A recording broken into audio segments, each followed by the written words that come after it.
دیارە پێشمەرگە لە مێژووی خەباتی نەتەوەی کوردە سمبول و نیشانەی ئازایەتی قارەمانەتی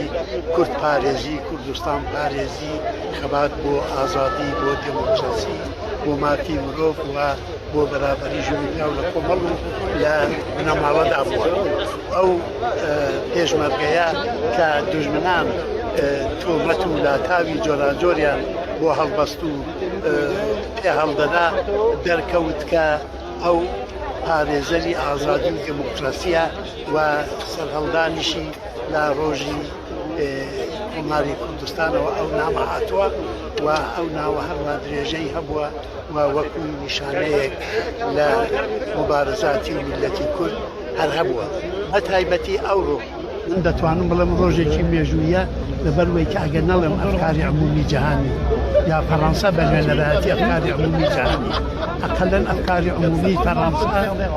بە پاسی ئەو هەموو فیداکاری ئەو هەموو